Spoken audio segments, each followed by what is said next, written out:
Baik, kita masuk kepada taghsilul janazah, memandikan jenazah. Seperti yang kita sebutkan tadi, bahwasanya hukmu taghsilil janazah, hukum memandikan jenazah fardun. Dia wajib. Yang kewajiban ini gugur jika telah ada sebagian atau satu orang yang melaksanakannya. Dan perlu kita ingatkan, di antara 4 poin yang kita sebutkan tadi, yang wajib tadi, apa itu? Memandikan, mengafani, menyolatkan, menguburkan. 2 poin pertama yang kita bahas, ini enggak membutuhkan banyak orang. Paham? Ini enggak butuh banyak orang, sehingga harus keroyokan. Ya, sehingga semua orang ikut menyaksikannya.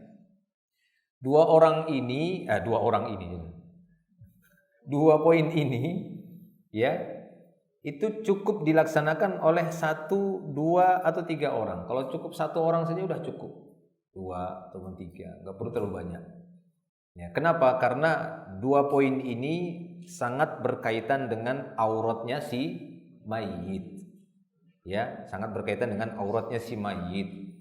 Yang mana masalah aurat itu hukum asalnya disembunyikan, tidak ditampakkan kepada orang banyak. Itulah dia aurat. Ya, itulah dia aurat.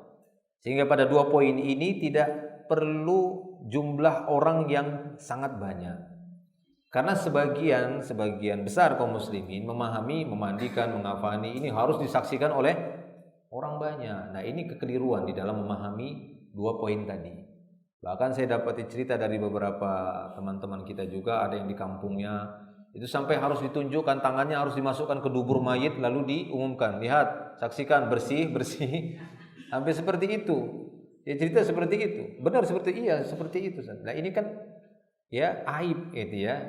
Jadi membeberkan aibnya saudara kita sesama kaum muslimin. Makanya sini saya sertakan ya komentarnya beberapa para ulama itu juga nanti bagaimana masalah memandikan ini itu ya tidak layak disaksikan oleh orang banyak. Karena tidak terlepas, mata ini enggak terlepas dari 2 hal. Pertama dari auratnya si mayit. Namanya memandikan, kecuali jenazahnya Nabi. Jenazahnya Nabi Muhammad SAW dimandikan dengan pakaian-pakaiannya, enggak ditelanjangi. Ini khusus untuk Nabi. Tapi selain beliau, maka memandikannya ya dengan dilepas seluruh pakaiannya. Nanti akan kita dapati melepas pakaian bahkan digunting, lalu kita sambung lagi dengan kain mandinya gitu ya, yang bisa menutupi batasan auratnya antara pusat dan lutut. Ya, jika dia laki-laki yang mandikan laki-laki, perempuan juga begitu, yang memandikan perempuan.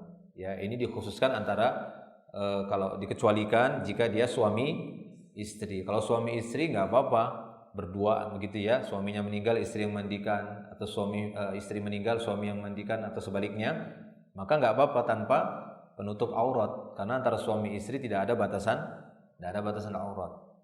Ya, jadi kalau semua orang bisa ikut serta di situ, ini nggak terlepas, mata ini nggak terlepas dari 2 tadi, terlihat auratnya si mayit atau terlihat sesuatu yang si mayit semasa hidup nggak suka itu terlihat. Ya, itu dia. Kita bisa terjebak pada 2 hal ini. Kita bisa terjebak dalam 2 hal ini. Kita bisa melihat auratnya pada kondisi yang itu tidak darurat. Adapun yang mandikan itu darurat karena dia petugas yang memandikan.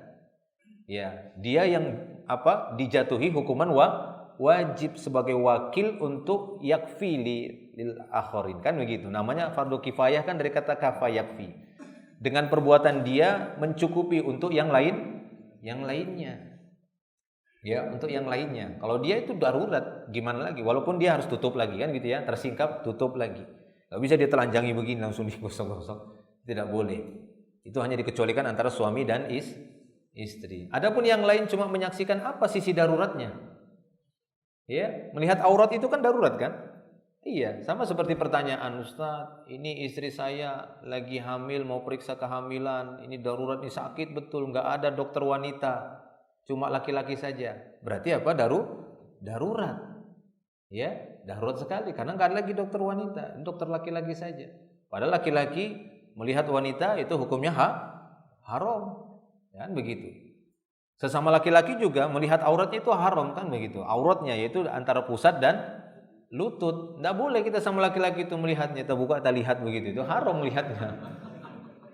Ya, haram itu. Bahkan bisa dihantam nanti muka kita ya. Lah iyalah, kita datangi laki-laki itu, kita buka ini. Aku melihat auratmu kan begitu ya. Pop katanya, dihantamnya. Ya pasti nggak ridho, nggak mau ya. Karena perlakuan kita kepada sama kaum muslimin hukumnya sama seperti dia hidup atau meninggal. Nggak boleh kita telanjangi dia seperti itu. Tapi kalau suami sama istri boleh nggak begitu? Boleh kan begitu ya? Kan begitu. Aku lihat auratmu ya. Ya boleh lah mas katanya gitu ya. Ada aja mas ini katanya. Pasti begitu. Tapi kalau selain itu ya nggak boleh. Haram kan begitu. Makanya di situ sama perlakuannya itu sama. Ini yang banyak salah paham sebagian orang yang ikut menyaksikan ya pemandian jenazah, mengafani jenazah. Kita nggak selamat, mata kita itu melihat aurat dia, pasti tersingkap. Ya. Ataupun kita akan terlihat sesuatu yang si mayit ini nggak ridho terlihat semasa hidupnya. Malu dia itu dilihat, ditutupinya terus semasa hidupnya. Ketika meninggal, ya kita singkap. Wah, ini hisapnya itu nanti. Ya, nuntut dia di hari kiamat gimana? Ya, dia menuntut pada hari kiamat tuh berat jadinya bagi kita. Taib. Ya, jadi ini yang perlu kita pahami. Jadi untuk masalah memandikan jenazah, ya ini hukumnya wajib fardu kifayah, minimal satu orang. Kalaupun nanti dia butuh tambahan, maka cukuplah satu ataupun dua sebatas untuk bantu penyediaan bahan lah, begitu ya. Kemudian juga seminimal-minimalnya, sebagaimana menurut pendapat mazhab Syafi'iyah, mereka mengatakan bahwasanya fi ghuslil mayyit bi anna aqallal ghusli isti'abu badanihi bima ba'da izalatin najasah, bahwa dalam memandikan mayit itu sekurang-kurangnya, seminim-minimnya dengan meratakan ke seluruh badan air setelah dihilangkan najis, setelah bersihkan najis. Jadi minimalnya memang memandikan jenazah dengan meratakan air seluruh badan. Jadi kurang lebihnya hukum memandikan jenazah ini hukumnya wajib. Ya, wajib memandikan jenazah tadi. Jadi dalam bahasan yang lain kita sering membahas kapankah seseorang itu wajib mandi ketika dia junub, ya kan? Wajib mandi. Nah, itu ya, itu wajib mandi. Salah satunya ketika meninggal dunia, itu wajib mandi. Tapi dia nggak bisa mandi sendiri. Dia harus dimandikan. Makanya kewajiban si mayit berpindah karena dia sudah meninggal. Ya, jadi mati atau meninggalnya seseorang itu sebab wajibnya dia mandi. Tapi karena dia sudah meninggal nggak bisa mandi sendiri. Kalau dia bisa mandi sendiri ya bagus. Ya kan? Dia meninggal, wah wajib aku mandi ini. Kemudian dia mandi sendiri, ya bagus aja begitu. Tapi karena dia nggak bisa mandi sendiri lagi, udah meninggal, maka saudaranya, orang yang hidup yang wajib memandikannya. Ya, dia harus memandikan jenazah tadi. Itu wajib dimandikan jenazah tadi. Baik. Nah, demikian juga ketika kita mandi wajib, mandi janabah. Ini kan para ulama menguraikan ada dua cara mandi wajib, mandi janabah. Pertama, cara yang paling ringan, yaitu meratakan air ke seluruh tubuh. Nah, begitu juga kepada jenazah tadi yang wajib kita mandikan. Minimalnya kita meratakan air ke seluruh tubuhnya. Ditambah lagi nanti dengan wewangian, sabun-sabunan, lalu nanti ditutup, diakhiri dengan disiram dengan air kafur barus. Ini minimalnya. Tapi untuk pemandian yang terakhir, masa sih kita hanya memberikan yang paling minim? Sama seperti keseharian kita mandi janabah. Kadang kan kita pengennya yang maksimal, ya kan? Mandi janabah yang sempurna. Bagaimana yang sempurna? Ya contohlah mandi Rasulullah SAW. Seperti itulah memandikan si mayit. Ya, minimalnya meratakan air seluruh tubuh, tapi kita ingin yang maksimalnya. Bagaimana maksimalnya nanti kita akan sebutkan. Sebagaimana mandinya Rasulullah SAW. Beliau mandi apa langsung guyur-guyur? Kan enggak. Biasanya apa? Cuci dulu kemaluannya. Nah itu nanti makanya kita istinjakan dulu. Nah itu prosesnya. Ya. Setelah beliau mencuci kemaluannya, nanti beliau cuci lagi tangannya di pasir, digosok-gosok. Lalu apa yang beliau lakukan? Berwudu beliau. Nah, maka ada proses mewudukan si mayit. Karena tadi hukumnya sama. Sebab-sebab mandi wajibnya seseorang selain dia mengeluarkan air mani kan begitu ya, setelah berhubungan intim, sebab yang lain wajibnya mandi itu adalah karena meninggal itu wajib si orang tadi itu dimandikan. Ya. Jadi seperti itu diwudukan. Karena ada sebagian orang itu, kenapa kok wuduk dulu sebelum mandi? Harusnya kan mandi dulu, baru setelah itu diwudukan. Ini menurut analogi. Kita beragama bukan menurut akal, tapi menurut tuntunan syariat. Padahal kalau kita melihat di sana kan ada sunnah-sunnah wudu. Ada enggak sunnah-sunnah wudu? Perbuatan-perbuatan yang diiringi dengan wudu. Ada tidak? Ada. Ya, sebelum tidur apa sunnahnya? Wudu. Kan gitu kan? Ada amalan perbuatan itu digandengkan sama wudu, disunnahkan sebelumnya. Dan kadang disunnahkan setelah perbuatan itu. Disunnahkan berwudu setelah makan daging kambing. Kalau setelah makan daging unta wajib wudu. Ya, sunnah. Nah, ini kemarin makan Idul Adha makan daging kambing, ada wudu enggak? Hilang sunnahnya sudah. Ya, keenakan sudah kan? Wah, gitu ya, lupa wudunya. Jadi seperti itu. Ya, disunnahkan setelah makan makanan yang langsung disentuh api. Itu sunnah, setelahnya itu berwudu. Pernah enggak ini wudu? Enggak pernah. Makan sate itu kan, habis makan sate udah lewat. Makan ayam bakar lewat wudunya, sunnahnya lewat sudah. Ya, jadi nggak perlu heran. Terkadang sebagian orang itu ya karena kedangkalan ilmu tadi langsung komentar gitu ya. Jadi jangan buru-buru semua komen. Kayak dunia medsos saja gitu ya. Dunia maya itu pokoknya apa aja di komen semuanya. Kadang mau ketawa ini komen nih, orang ini nggak tahu ilmunya komennya begini kan begitu. Jadi jangan. Jadi sesuatu yang tahu ilmunya baru kita berikan komentar. Taib ya. Jadi itu. Jadi kan dengan ini antum bisa tahu gitu kenapa kok harus wudu sebelum mandi janabah, supaya dapat pahala sunnah dan lebih sempurna mandinya tadi. Ya, lebih sempurna. Sama saja seperti sholat. Sholat itu lebih sempurna ketika kita lengkapi dengan yang sunnah-sunnahnya, ya atau tidak? Iya. Kalau kita mencukupkan, saya mencukupkan rukun sama yang wajib, maka ya kita sholat itu seperti sedekap. Tidak perlu Allahu Akbar gini aja. Itu kan sunnah sedekap itu. Gini aja kita. Ya kan? Kenapa enggak sedekap? Sunnah. Ya. Jadi mempelajari sunnah itu untuk ditinggalkan, kan begitu kaidahnya. Iya kan? Mempelajari sunnah itu untuk ditinggalkan. Untuk dikerjakan, bukan untuk ditinggalkan. Taib, ya itu ya. Jadi kurang lebihnya seperti itu dalam hal mandi. Supaya kita enggak bingung kok wudu kan, kok di ini di itu kan, ya karena itu tadi untuk melengkapinya supaya mandi jenazah tadi lebih sempurna. Nah, kita melihat di sini ada beberapa persiapan ya, dan nanti akan ada pelaksanaan. Persiapan di sini kita bagi ada 4, ada perlengkapan bagi yang memandikan jenazah. Jadi bagi yang memandikan jenazah itu berdasarkan pengalaman kita juga di dalam mengurus jenazah selama ini, kita membutuhkan beberapa perlengkapan bagi yang memandikan jenazah tadi. Atau perlengkapan untuk ya memandikannya jenazah tadi, atau bahan-bahan memandikan jenazah. Itu nanti kita akan sebutkan. Lalu mempersiapkan air dan secara khusus ya air kapur ya. Kemudian mempersiapkan juga tempat mandi jenazah. Ini juga penting, tempat, karena tadi untuk privasi agar orang-orang tidak seenaknya melihat proses pemandian jenazah. Karena kita ingin melindungi auratnya saudara kita. Ya, kita ingin melindungi aurat saudara kita dari penglihatan manusia. Ya kan? Nah, seperti itu. Baik. Kemudian perlengkapan bagi yang memandikan jenazah. Nah, perlengkapan ini bersifat pilihan dan tidak mesti memiliki semuanya, namun sebagai pelengkap dan penyempurna, sebagai bentuk perlindungan bagi yang memandikan jenazah dari hal-hal yang tidak diinginkan.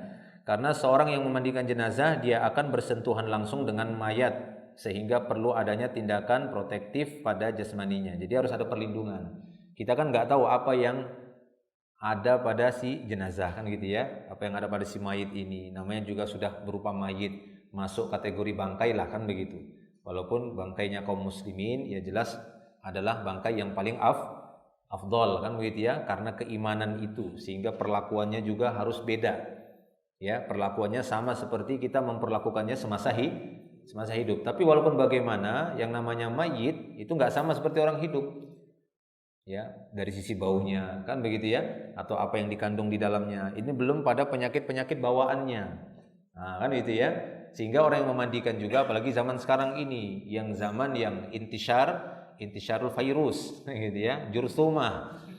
Ya, zaman yang mudah sekali tersebarnya virus.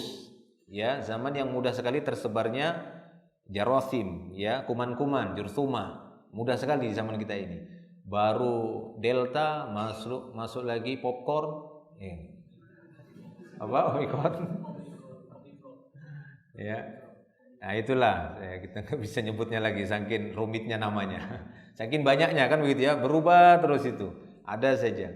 Nah maka untuk itu, untuk khusus di kalangan kita saat ini memang harus lebih jaga diri gitu ya, untuk menjaga diri kita yang mungkin ingin melaksanakan kewajiban ini supaya kita lebih terlindungi. Di antara perlengkapan yang diperlukan misalnya penutup hidung ataupun masker, ini diperlukan. Ya itu ya, bisa sambil dilihat, jadi ditunjukkan. Ya, sebelum ada pandemi, masker juga sudah sering kita gunakan ya. Kenapa? Karena pengalaman kita itu ketika menghadapi mayit tadi kan beda-beda. Ada yang memang aroma baunya itu ya nggak sama satu dan yang lainnya. Ada yang memang ya bukan apa gitu ya, baunya itu memang sangat baunya itu membuat langsung naik ke kepala pusingnya gitu ya. Jadi kan tidak mungkin nanti ketika kita memandikan jenazah ternyata ada yang muntah-muntah gitu ya. Kenapa itu?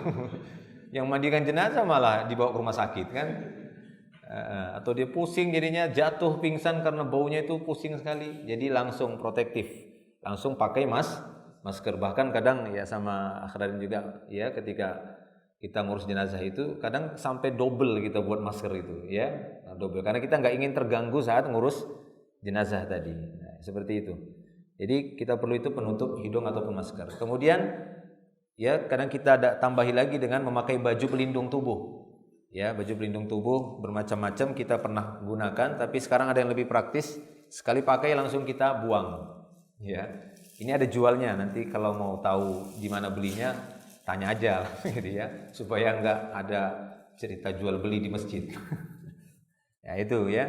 Ini biasa dijual di apotek mungkin ya, di tempat-tempat alat kesehatan itu ada jualnya. Nah, baju pelindung seperti ini tujuannya untuk melindungi badan kita gitu ya dari sisa-sisa air pemandian yang terpercik, yang kena ke kita gitu tadi ya. Belum lagi nanti mungkin kita ketemu jenazah yang saat meninggal belum sempat buang air besar. Jadi memang harus kita buang dulu. Ya, harus kita buang dulu. Airnya cukup besar buangnya. Ya kan? Dan harus berulang-ulang kita cuci. Jadi pelindungan ini sangat penting untuk kita supaya nggak terkena najis secara langsung. Taib. Kemudian juga sarung tangan. Ya, ini sarung tangan yang sangat kita perlukan. Biasanya kita ada beberapa jenis sarung tangan. Kita bedakan antara sarung tangan memandikan sama sarung tangan untuk istinja. Ya, yang kecil gini biasa kita gunakan untuk sarung tangan memandikan. Ada yang besar, ya. Nah, seperti itu. Ini sarung tangan untuk istinja. Jadi bukan sarung tangan itu untuk istinja, itu juga untuk mandikan gitu ya. Jadi agak kita bedakan. Lebih panjang supaya dulu awal-awalnya kita pakai yang pendek, saya pribadi tuh pakai yang pendek gitu ya, untuk pas ketemu jenazah yang air besarnya banyak, ya akhirnya sisa kotoran itu masuk ke sela-sela sarung tangan itu. Begitu selesai saya lihat ada kotoran di dalamnya, masuk ke dalam karena pendek. Jadi waktu itu saya sama teman-teman masukkan ide, coba cari sarung tangan yang agak panjang, jadi terlindungi saat masuk tangan istinja, kan kita nggak masuk ngeliatin gini gitu ya, tangan aja yang masuk bagian dubur gitu ya. Nah itu agak panjang jadi terlindungi nggak masuk. Nah itu tujuannya kenapa kok yang panjang gitu ya. Jadi pengalaman-pengalaman tadi udah kita tuangkan juga gitu ya. Jadi jamaah bisa langsung dapat pengalaman itu, jadi langsung protektifnya dapat. Nah seperti itu ya. Jadi seperti ini. Nanti selesai istinja kan baru proses mandi. Nah setelah itu baru kita lepas. Baik. Adapun sepatu bot berlaras tinggi ini jika diperlukan, ya jika diperlukan. Kadang ada tempat pemandian itu yang nggak pakai alur, sehingga sisa-sisa najis air kencingnya, air kecilnya atau air besarnya itu berserakan dan kena ke kaki. Nah gitu ya. Karena pada asalnya hukum asal najis itu dijauhi. Hukum asal najis itu dijauhi. Oleh karena itu sebagian para ulama mengatakan istinja pakai kertas atau pakai batu menurut mereka itu lebih afdol, istijmar, dibandingkan pakai air. Karena istinja pakai air itu tetap menggunakan bantuan tangan. Ya kan, harus kucek-kucek kan? Antum cebok. Lah iya kan, tetap tangan. Tapi sebagian ulama mengatakan bahwasanya itu masuk kepada hukum darurat. Jadi para ulama mengatakan tangan ini megang sisa tahi yang di dubur, mohon maaf ya. Kan gitu kan, cebokan, itu masuk hukum darurat. Padahal darurat itu adalah perkara yang asal hukumnya itu terlarang. Jadi terlarang kita megang-megang tahi. Tahi yang najis. Tapi kalau tahi yang tidak najis nggak apa-apa. Antum megang-megang tahi ayam gitu, kurang kerjaan kan? Kurang kerjaan megang-megang tahi ayam gitu ya. Nggak apa-apa. Gitu ya. Tahi lembu, tahi sapi, pegang-pegang tahi kambing itu nggak apa-apa. Yang penting cuma antum kurang kerjaan namanya. Tapi kalau tahi yang najis. Tapi kalau tahi yang najis itu nggak boleh. Tahi anjing antum pegang-pegang haram, nggak boleh, itu terlarang. Ya, tahi babi, tahi manusia itu tidak boleh karena dia masuk hukum darurat, ya. Oleh karena itu darurat. Maka demikian juga untuk mencegah kaki kita tadi. Tapi kalau kita melihat ada tempat mandi kan yang langsung ada alurnya kan, nah itu aman insya Allah, itu sudah jadi protektifnya itu. Jadi nggak perlu lagi kita pakai sepatu bot tinggi, ya, nggak perlu lagi kita pakai itu. Tapi kalau kita lihat itu pakai meja biasa begini, begitu kita istinja kita siram berserakan kan gitu ya. Di sini serbuk-serbuknya. Nah itu yang menjadi perkara yang terlarang bagi kita, sehingga kita harus tadi pakai ini, pakai sepatu juga supaya nggak bersentuhan langsung dengan pakaian kita dan nggak bersentuhan langsung dengan kulit atau kaki kita najis-najis tadi. Taib, Allahu a'lam bishawab. Jelas ya? Kemudian kita masuk kepada perlengkapan untuk mandinya. Itu tadi untuk perlengkapan untuk si pemandi itu ya, untuk memandi. Kita maksud untuk perlengkapan untuk yang memandikan. Ada perlengkapan yang paling utama yang harus kita siapkan, diantaranya seperti air bersih itu nanti ya, air bersih, daun bidara ataupun penggantinya itu bisa sabun, ya. Kalau misalnya kita daun bidara itu kan tujuannya untuk mengeluarkan ya busanya itu, ya biasanya kan digerus gitu ya sampai busanya keluar. Nah itu dijadikan campuran untuk mandi. Di masa dulu begitu, makanya banyak menggunakan daun bidara. Tapi kalau misalnya kesulitan bisa diganti dengan sabun, ya, ataupun sampo untuk nanti mencuci kepalanya atau rambutnya. Nah, seperti itu. Itu daun bidara. Kemudian ember besar, ya nanti tahu, ya ada ya. Tahu ember kan? Oh, paham. Jadi nggak usah ditunjukkan maksudnya. Gayung, nah itu diperlukan. Walaupun nanti kadang kita bisa juga memakai selang secara langsung, tapi harus ada operatornya karena air itu nanti akan tabdzir, akan israf, dia keluar terus gitu ya. Kalau ada operatornya ya bagus. Kalau tidak ya mungkin bisa menggunakan ember dan diisi dulu embernya dengan air, lalu kita menggunakan gayung. Nah, jadi diperlukan gayung. Lalu kapur barus. Nah ini kapur barus biasanya langsung kita haluskan. Bahkan belakangan ini yang terkini, kita biasanya mengambil intinya saja. Artinya kita saring, betul-betul kita saring air kapur barus tadi. Ya, karena pengalaman kita kemarin itu, pecahan kapur barus itu biasanya ketika disiram ke kulit, tergesek-gesek, ini ketemu jenazah yang agak lembek kulitnya, terkupas-kupas. Jadi kita agak saring itu, agak saring lagi lebih halus sehingga air kapur barusnya. Karena yang diinginkan dari kapur barus bukan kasarnya kapur, tapi adalah aromanya itu, ya itu yang diinginkan. Jadi itu intinya. Taib, ya itu kapur barus. Kemudian kain lebar. Ya, kita menggunakan beberapa kain lebar, diantaranya satu untuk kain ya penutup auratnya. Ini biasa kita pakai untuk kain penutup aurat saat memandikan, yang bahannya seperti parasut ya, seperti parasut supaya nggak mudah dikeringkan gitu ya, tidak basah. Nah ini untuk melindungi auratnya si mayit saat memandikan. Ini selain suami istri, wanita dengan wanita, laki-laki dengan laki-laki, maka sama-sama harus menutup auratnya. Wanita memandikan jenazah wanita, sekalipun itu ibunya, sekalipun itu saudari perempuannya, ya maka harus ditutup auratnya. Sebagian ulama mengatakan sama seperti aurat laki-laki, dari pusat sampai lutut. Ya, wanita dengan wanita nggak apa-apa terlihat bagian dadanya. Tapi sebagian ulama yang lain mengatakan dada wanita dengan wanita yang lain itu bagian aurat. Sehingga untuk selamat ya naikkan sedikit kainnya bisa menutupi dada. ya. Belanda ini antara wanita dengan wanita. Adapun ayah dengan anak maka tidak boleh memandikan. Ayah tidak boleh memandikan anak perempuannya yang sudah balik. Demikian juga ibu tidak boleh memandikan anak laki-lakinya yang sudah balik. Tidak boleh karena sudah berlaku satrul aurat, sudah berlaku penutupan aurat. Walaupun mahram bisa bersentuhan, tapi tidak boleh menyentuh auratnya. Lebih afdolnya, utamanya laki-laki dengan laki-laki.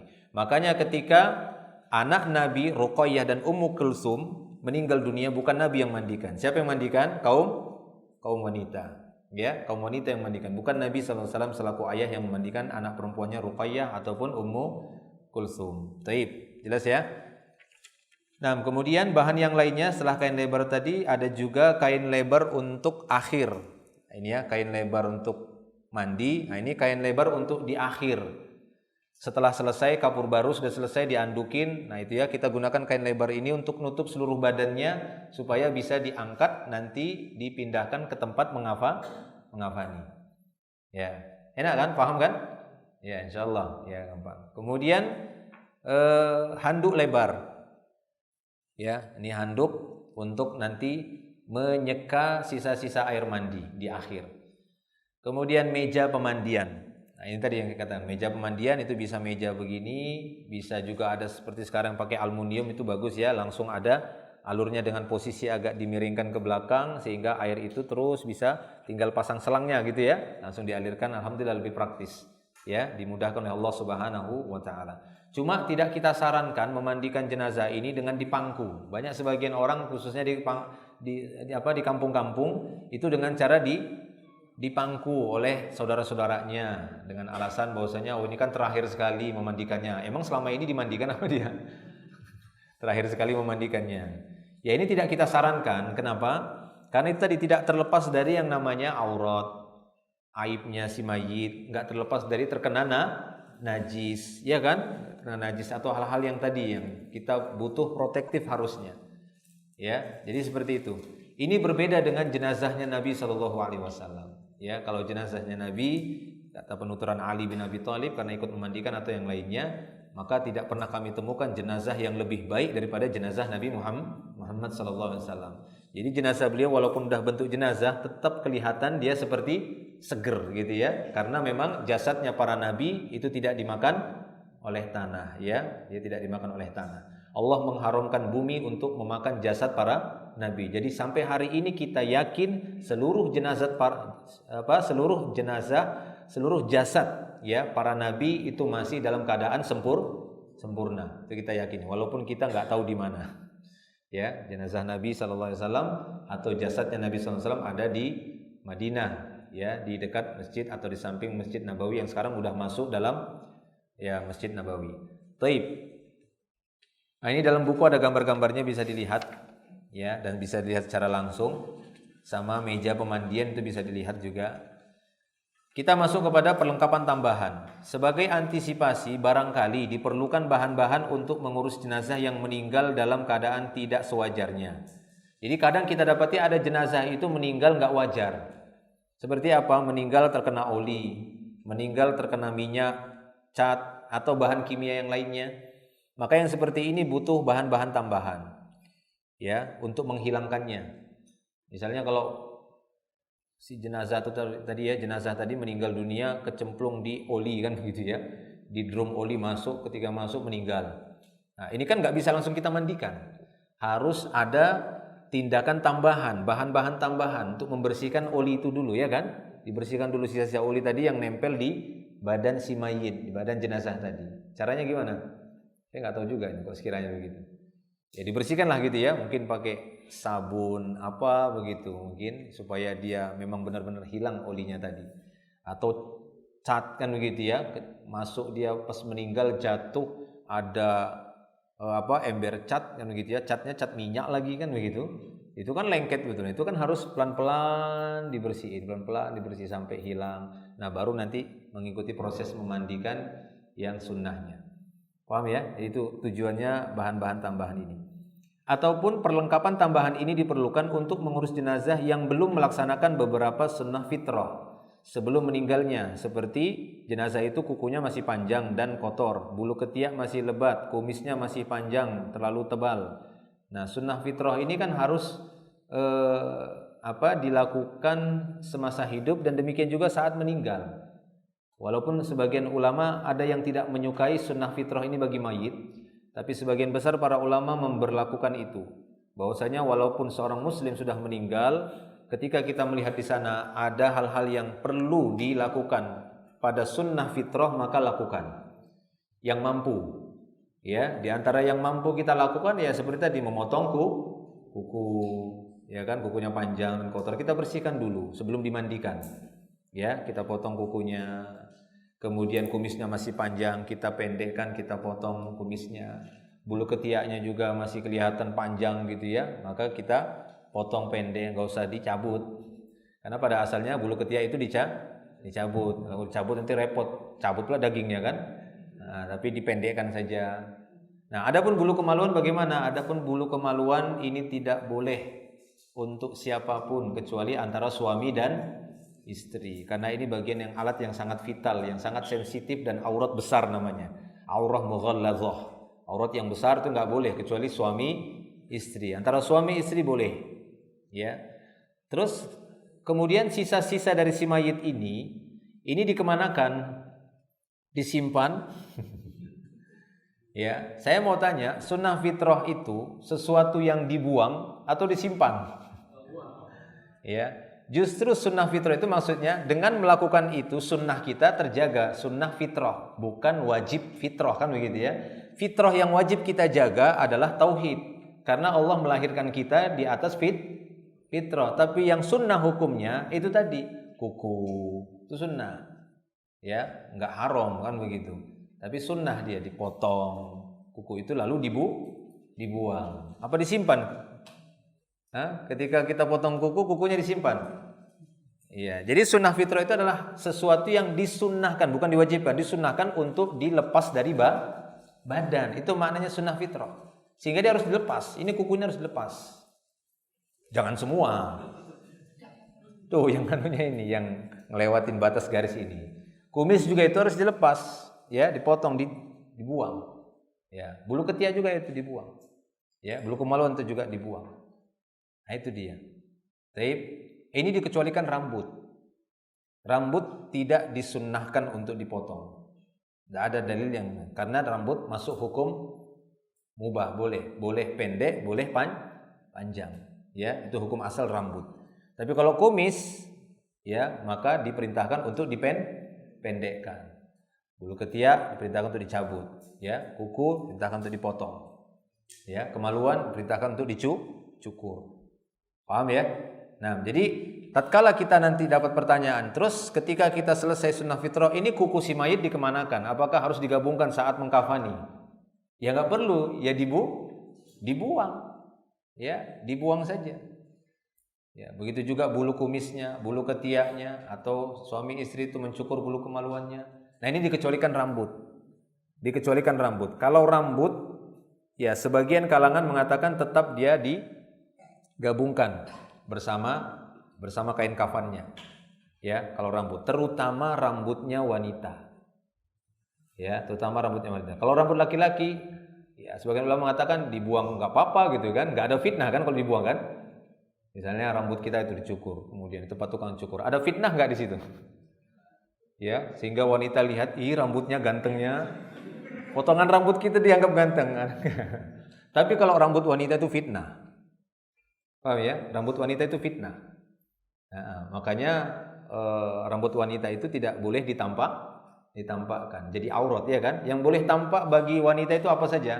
Wajah dan kedua telapak tangan. Boleh nggak kelihatan rambutnya? Nggak boleh. Ya, tidak boleh kelihatan rambutnya wanita itu. Maka ketika dia nggak boleh waktu hidup, waktu meninggal juga tidak boleh rambutnya terlihat. Bahkan khusus untuk wanita tambahan, ketika memandikan jenazah wanita, keramas kan itu nanti ada kita keramas, lalu kelihatan rambutnya itu rontok gitu ya, itu diupayakan dikumpulkan saja. Ya, dikumpulkan, kemudian nanti bisa digabungkan pada saat mengafani. Bukan ada keyakinan apa-apa, nggak ada. Hanya untuk menjaga auratnya si jenazah jenazah. Paham ya? Bukan kalau jangan nanti bahaya rambutnya gentayangan. Enggak. Karena orang-orang itu tidak paham gitu ya. Sama seperti fikih para ulama, kenapa harus dilepas dilepas ikatan saat ngafani waktu nguburkan itu ya. Ya kata para ulama supaya nanti saat pembusukan itu tidak terjadi penahanan terhadap pembengkakan badan. Karena kan kalau dikuburkan bengkak itu ya. Bengkak itu. Jadi ketahan dia sama ikatan. Makanya para ulama mengatakan sangat disukai ikatan itu dikendurkan, bukan takut gentayangan. Nah, gitu ya, bukan takut gentayangan. Tidak ada orang meninggal itu gentayangan tuh nggak ada. Setiap orang yang udah meninggal, mereka tertahan di barzakh. Tidak bisa dia gentayangan kemudian colek-colek Anda. Itu syaiton. Yang colek-colek itu syaiton. Mana bisa dia? Kalau sekiranya bisa, untuk apa ayat-ayat yang mengatakan ya Allah kembalikan aku ke dunia, aku akan bersedekah lagi? Berarti kan nggak bisa balik dia, ya kan? Nggak bisa balik dia. Baik, jelas ya. Minum dulu. Tadi putih ini hitam.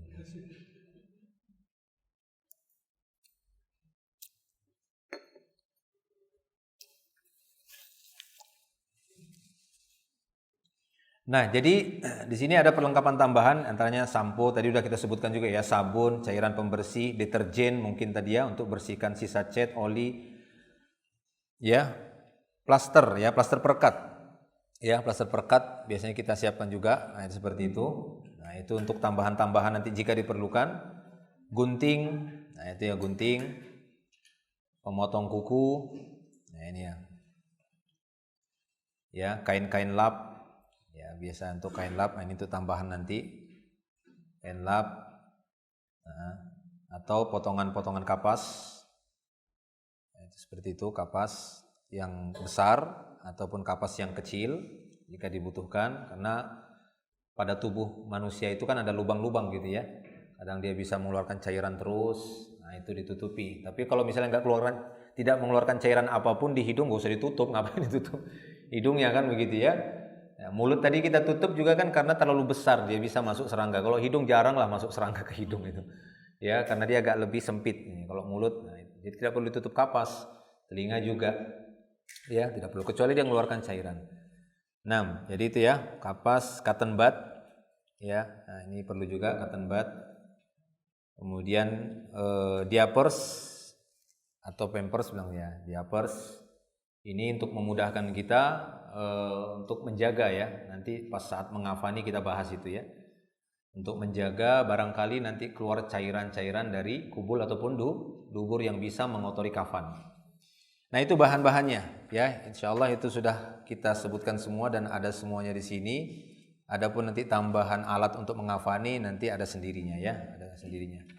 Nah, kemudian mempersiapkan air mandi dan air kafur ini insyaallah tidak terlalu sulit ya. Nanti masalah pencampurannya kita langsung praktekkan. Persiapan tempat mandi jenazah ini tadi juga sudah kita singgung juga. Memilih tempat yang tertutup dan terhindar dari pandangan umum, tidak disaksikan kecuali orang-orang yang bertugas memandikan dan membantunya. Di catatan kaki saya sertakan ya penjelasan dari Imam An-Nawawi bahwasanya tidak disukai orang-orang yang tidak bertugas untuk ikut melihat-lihat proses pemandian jenazah karena tidak terlepas dari itu tadi, dua hal tadi. Terlihat auratnya atau terlihat sesuatu yang si mayit ya menyembunyi dan tidak ridho itu terlihat semasa hidupnya sampai dia meninggal dunia. Nah, itu ada gambarnya untuk tempat pemandian.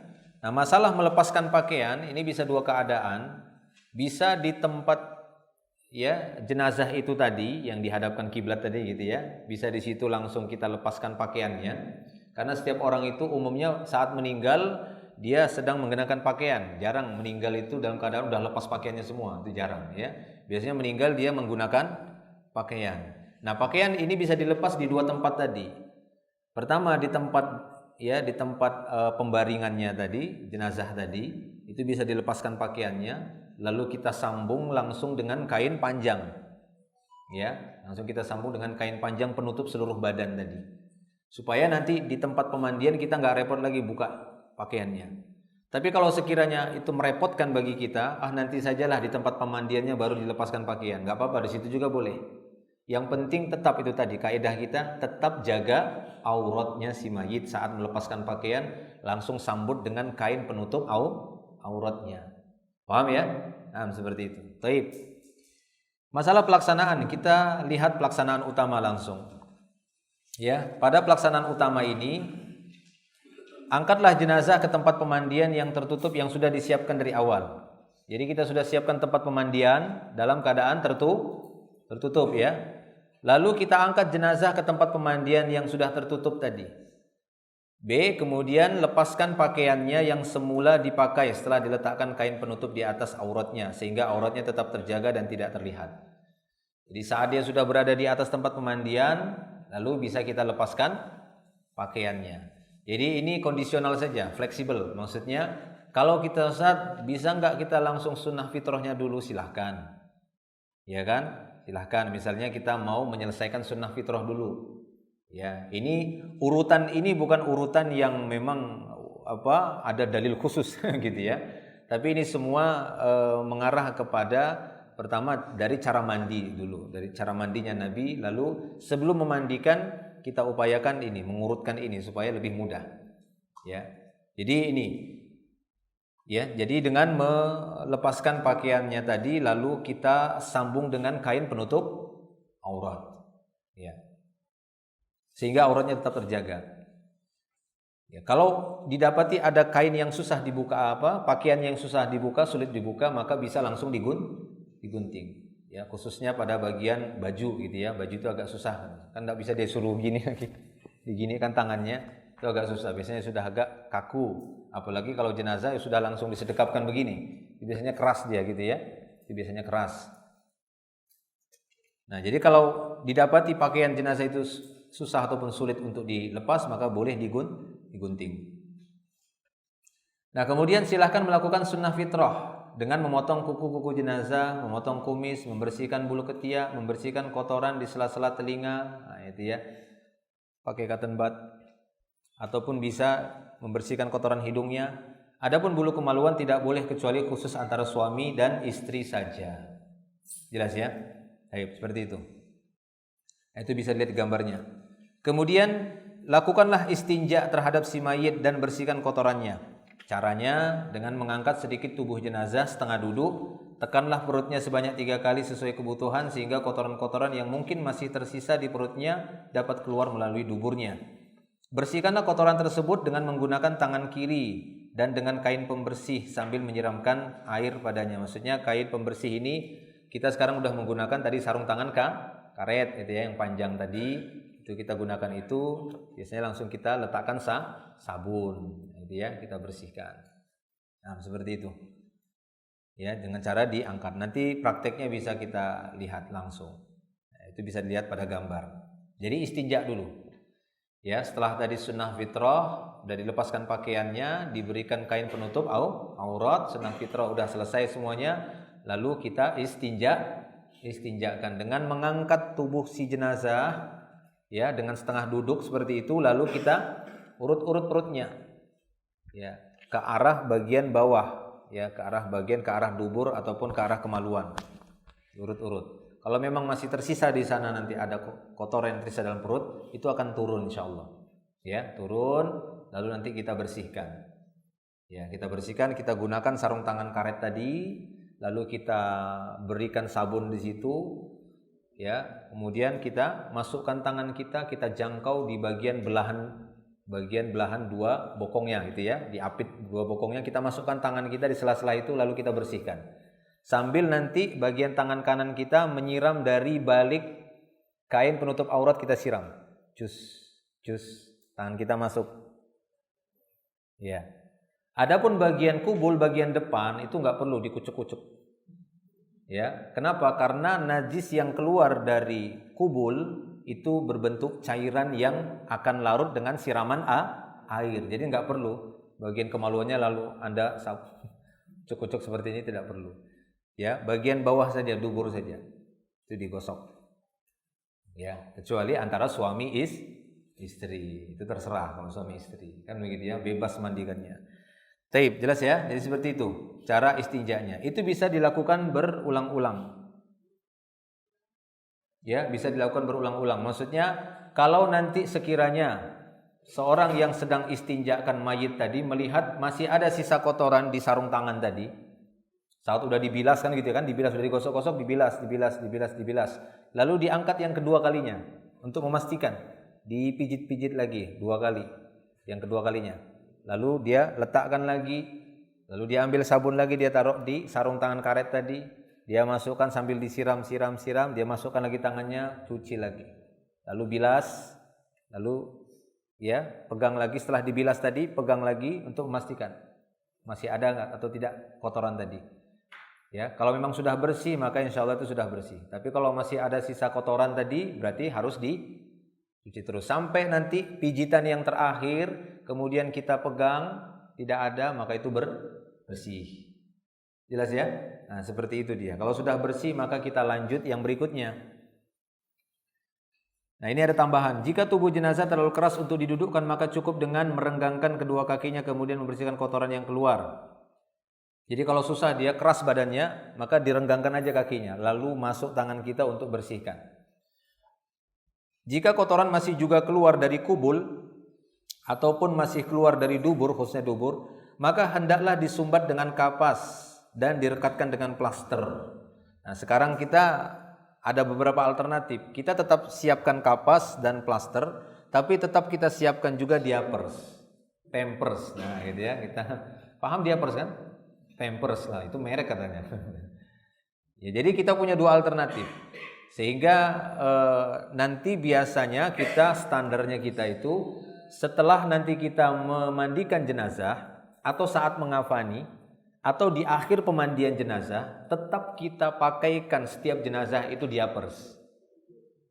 Baik pada jenazah yang ada masalah ataupun jenazah yang aman kan begitu. Tapi untuk kehati-hatian. Tujuannya apa? Barangkali saat diangkat bergerak-gerak perut, walaupun itu jenazah yang meninggalnya normal, ya kan? Perut itu kan bergerak-gerak dia waktu diangkat, diletakkan di atas kain kafan masih ada yang meleleh. Nah, ini akan mengotori kain kafannya, sehingga kita ya putuskan ya semenjak itu pernah kejadian kan begitu ya, kita putuskan untuk dipakaikan diapers pada setiap jenazah. Paham ya? Kalau dulu awal-awalnya ketika kita nggak ketemu diapers yang besar atau pampers yang besar gitu ya, kita biasanya memanfaatkan sisa-sisa kain kafan untuk dibuatkan seperti celana dalam ya, lalu digunting-gunting untuk diikatkan. Ya, dari ini nanti dibentangkan seperti itu. Itu dulu. Sekarang kita nggak pakai itu lagi karena sudah ada yang langsung praktis menggunakan diapers. Tujuannya sih untuk itu, untuk melindungi ya kain kafan tadi tidak terkotori dengan cairan yang mungkin keluar saat mengafani jenazah. Ataupun sekiranya itu tidak keluar, nanti kita khawatirnya saat mengangkat jenazah setelah dikafani, mau diangkat mau disolatkan, ternyata ada bercak-bercak gitu ya. Di bagian kafannya itu keluar, tembus gitu ya, tembus sehingga terlihat baunya gitu ya, terlihat kuning itu. Nah, ini kan jadi aib yang seperti itu. Nah, ini nggak beres ini orang yang mandikannya, kan kena lagi kan, nggak beres ini mandikannya, ini nggak pengalaman ini. Nah, makanya itu langsung kita ambil tindakan untuk memberikan diapers pada setiap jenazah setelah selesai memandikan atau bisa nanti dipakaikan saat mengafani. Jelas ya? Baik. Kemudian setelah itu mewudukkan mayit seperti wuduk ketika akan sholat. Langkah berikutnya kita wudukkan si mayit seperti wuduk sholat. Ya. Apa alasannya udah kita jelaskan tadi. Udah kan? Paham kan? Nah. Namun tidak perlu masukkan air ke dalam mulut dan hidung. Jadi saat kita wudukkan tidak perlu ini untuk madmadhahnya, kumur-kumur sama istinsyak dikucuk-kucuk di sini. Ya, dimasukkan ke mulutnya, enggak perlu. Cukup dengan membasahi sepotong kain tadi waslap tadi ya, atau kain lap atau kain kecil potongan kain, itu kita gunakan untuk menggosok gigi depannya, ya. Jadi kita gini-gini kan. Pakai kain itu, pakai waslap itu kita gosok-gosok gini, cukup itu. Ataupun memasukkan ya untuk bersihkan bagian tepi-tepi hidung ini. Ya, walaupun tadi sudah menggunakan cotton bud, barangkali masih ada upil-upil kering gitu kan. Nah, itu dikeluarkan. Nah, seperti itu. Kemudian setelah kita mewudukkannya, langkah berikutnya Jadi mewudukkan seperti wuduk sholat. Paham ya wuduk sholat ya? Sampai mencuci kedua kaki ya, sampai mata kakinya. Kemudian yang berikutnya, ambillah air yang telah bercampur daun bidara. Jika tidak ada bisa diganti dengan sampo. Lalu bersihkan atau keramaslah rambut kepala jenazah dan janggutnya. Langkah berikutnya setelah tadi mewudukkan apa? Keramas. Karena kebiasaannya mandinya Nabi setelah beliau berwudu, apa beliau langsung guyur? Ya, setelah beliau berwudu, saat mau mandi janabah, apa yang beliau lakukan setelah berwudu?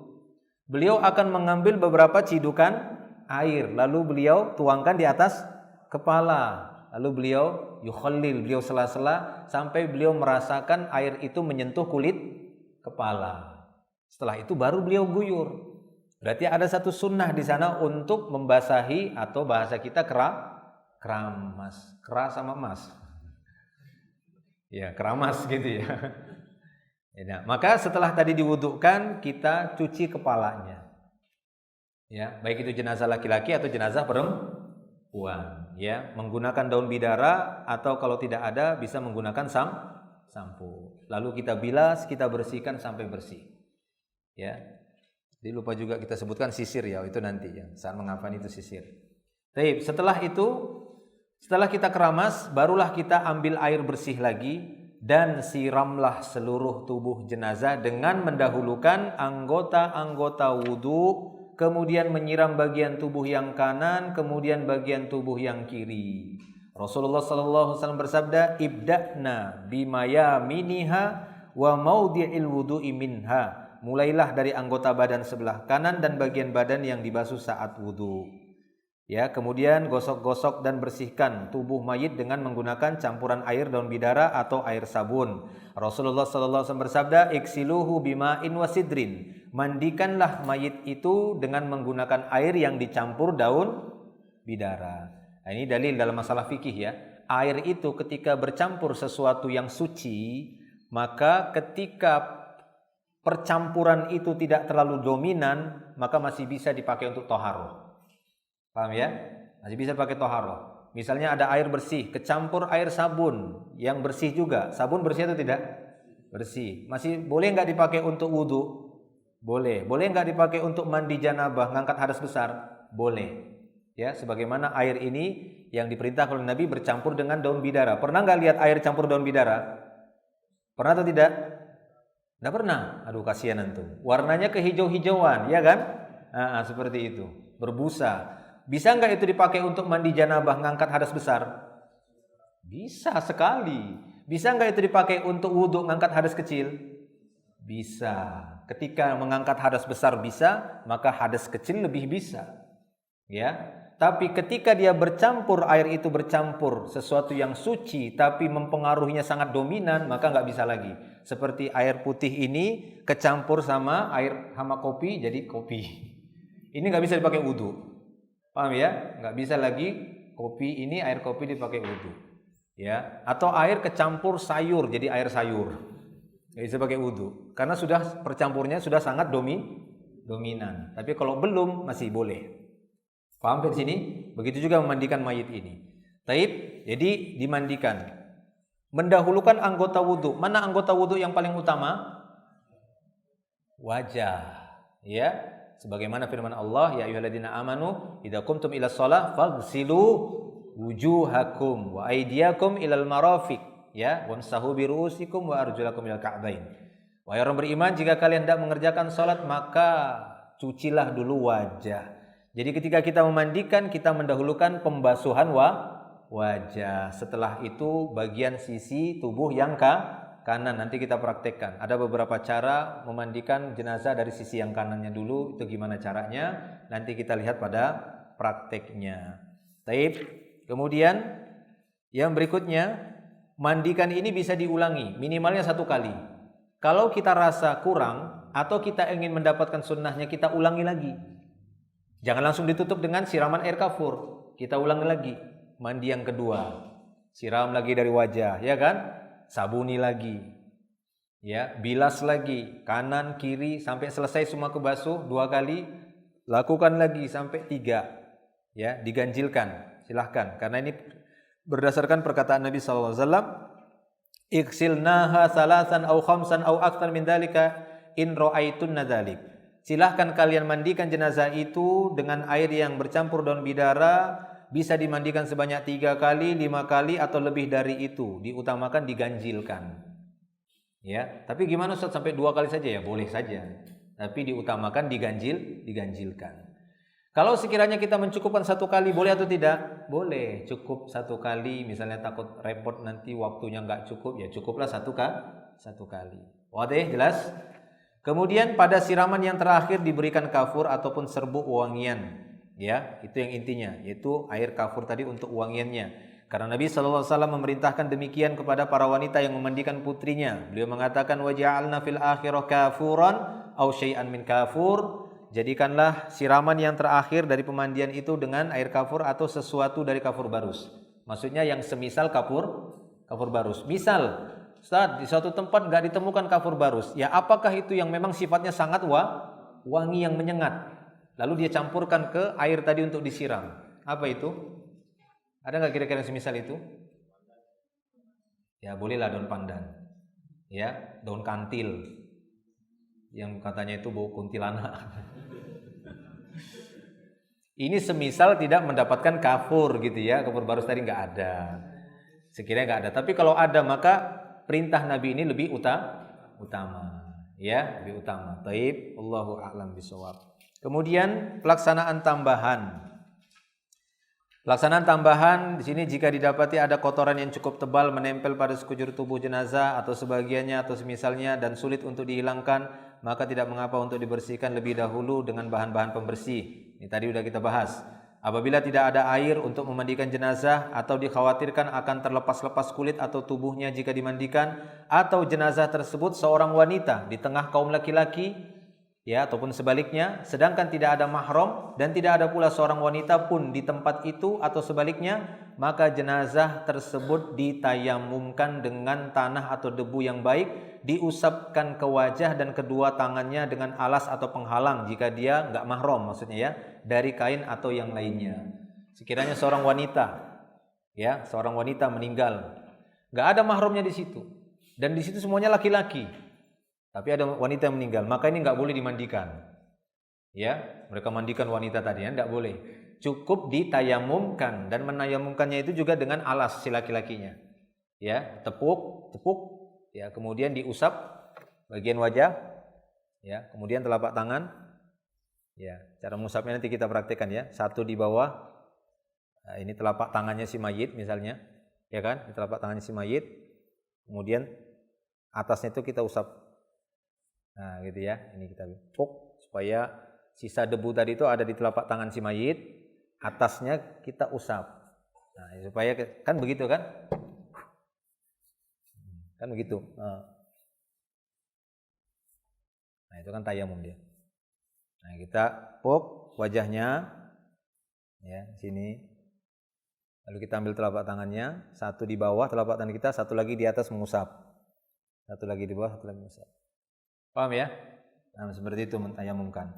Ini berlaku untuk jenazah tadi, ataupun misalnya jenazah itu nggak bisa dimandikan, meninggal karena terbakar. Ya, kalau dimandikan bisa lepas dia, kulit-kulit itu bisa lepas, ditayamumkan.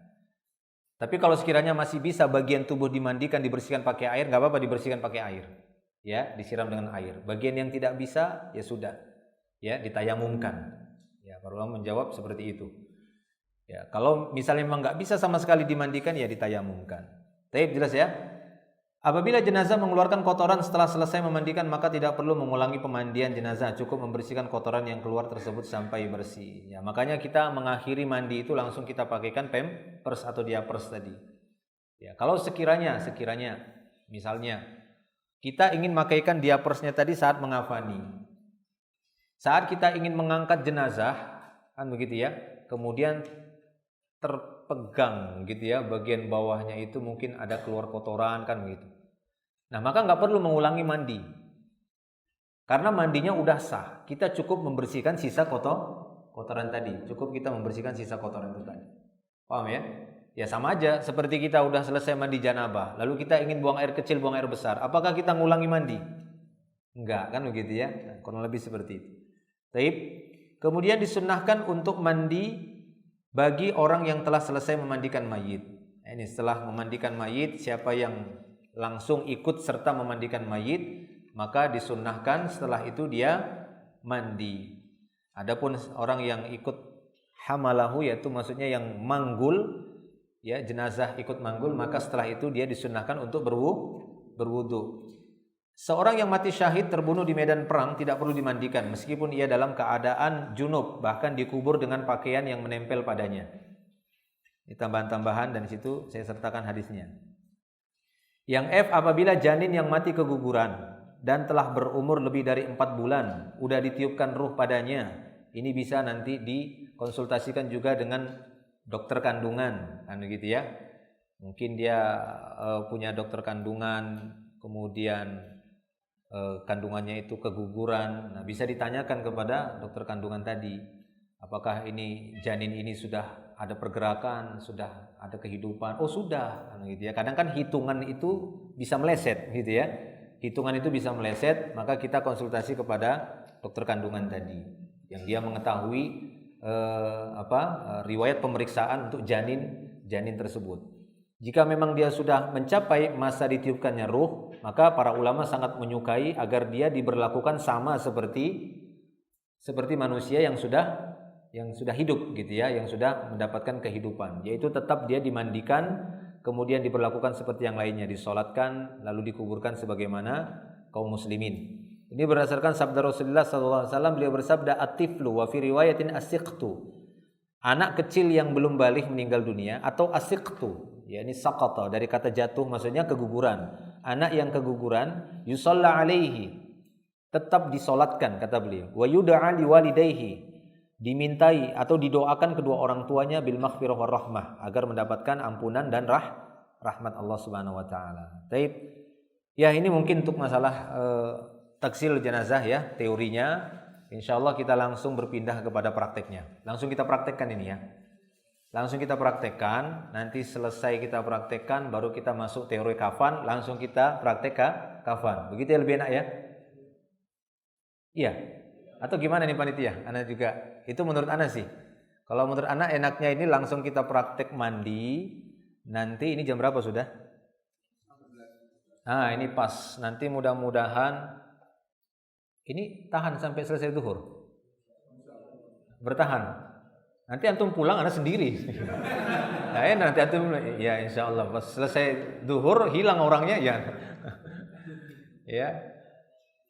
Ya, berarti ini kita praktek langsung ya. Kita praktek memandikan, nanti insyaallah kalau mencukupi waktu sebelum zuhur kita sampaikan teori kafan, kita sampaikan. Kalau enggak mencukupi nanti teorinya kita pakai setelah zuhur, teori mengafani ya pembacaannya ini, lalu langsung kita praktekkan mengafani. Mudah-mudahan sebelum asar nanti udah selesai praktek mengafani insyaallah ya. Langsung kita praktekkan. Ini yang bisa saya sampaikan untuk materi memandikan. Langsung kita praktek memandikan.